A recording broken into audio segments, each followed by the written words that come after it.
Is smaile me ceappa go bhfuil go bhfuilta an tූrscéal a hallú nó Mac Cóil mar rud atá ag éibriú tíbhaiste go gá uircin. Agus níos ama bé forcin a tá gá ceann, gá chluigeann. Agus ar an spectrum idir a dá chluigeann sin tá an rud a dogamid an tූrscéal.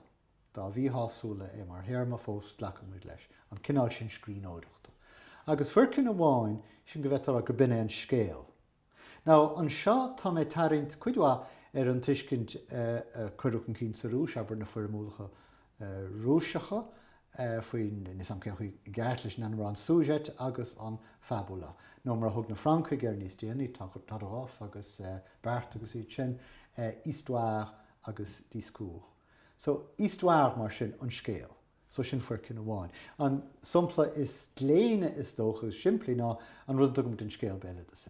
I fear an fadó, ní réon aige dige, híl se goach seach lor gaibre gá héin. Thu seach ó héin is ní roisi mí óádan ar casú fear. Bhín fear siad léist néad I dómh ó bhathas go bom. Etc. So cad a hálann sin, cadúirt an fear, dimar sí clifa cártaí, cé bhrún clifa cártaí, céir é an na gas a chuidú ar a bhar seo, etc. Gus leim sé ra achtra go heachtra go heachtra. Agus sin cinál forcin amháin. Achtraíocht scéal I gás rud tá tú léamh, tá tú casna le, céir a hálann sin, céir a hálann sin, céir a hálann sin. So sin forcin amháin. An forcin eile a chuir a gás, tá sé bunaí nó dírí I dro deascríomh, chuirsíos.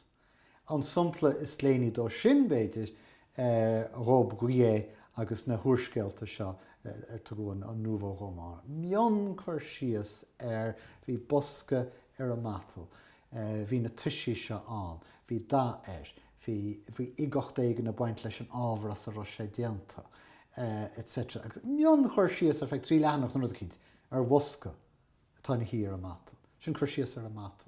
Sin chuirsíos ar a bhuineog sa siomra. Sin chuirsíos gábhíos cabhadal tugus ús gan rud atá le feiceáil tríde bhuineog. Agus beag an I leadrannach féidir. Agus sin é a chuíhfuil sé sin.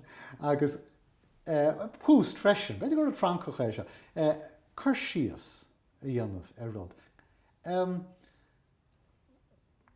Ulysses Joyce aber, níl mór an de flotta an sin. Fearóg a lorug eisiom lár athga béidir. Bin é plotta? No, duine a gol a taistil agus a fille a bhaile. Bhíonn tá sé sin a tharbheith scáinte mar flotta. No, duine a lorug rud éigen. Béidir. An rud is mó an fágad daíon Ulysses ling ná an chuirsíos, an bailach an éiríonn leis 6 áirid síl a chur inar láthair más man. An cinál nuaimseachas seo. Modernism seo, go náiríonn muid an áitiúil sé siúil, agus an ghrian a catham mar a bheith buin ór ar an talla os cór Stephen Dedalus, agus é siúil síos an aimhne an scoil. Créine Cille, seaganne, níl mór an chur síos an, ach séir tá an dar na ceiliúra ar a gaint, ar a ngrán, ar a sáú, ar daoine ag immert le chéile, sáú chéile, spáíocht le chéile ó héh na cainte go. Leis an focail sin úsáid a dúsáid sé grammar. Is lear cinál grammars híl sin atá an. An tá plotta an sin dach réit is gáinte freisin. Bhí ben an fadó, bhí sé an rá le fearr, fós a drifúr an fearr. Spás mór mílteach na chaint, créine cille, ar brálinge, tá sé ceannas na leabhras granúir dar scrío, dar lomsa.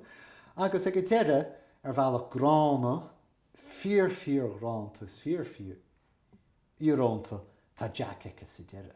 Sin an plotta. So tá créine cile a dul dro caint, dechaint, stíl, ilomad saisní difriúla stíle agus mar sin. So sinna an dá urcian a chur am a gás san uorscéalaíocht. Agus ní mór den scrín arána, right? Ba me a dul I dro urcian na stíl agus an chuirsíos agus etc. nó I dro forcin na heachtraíochta na scéalaíochta. Agus is ráha é sin tá le duine, agus ní dóilm gur ceart go meach éon scríóir teoranta in amarbe leis sin rud a rinne sé hána, aber scríim é scéal achtraíocht, hána mar sin cam é scéal achtaríochta. Tá ráhaigh an scríór áte bear an spectrum sin na smailais a rán ó gáin.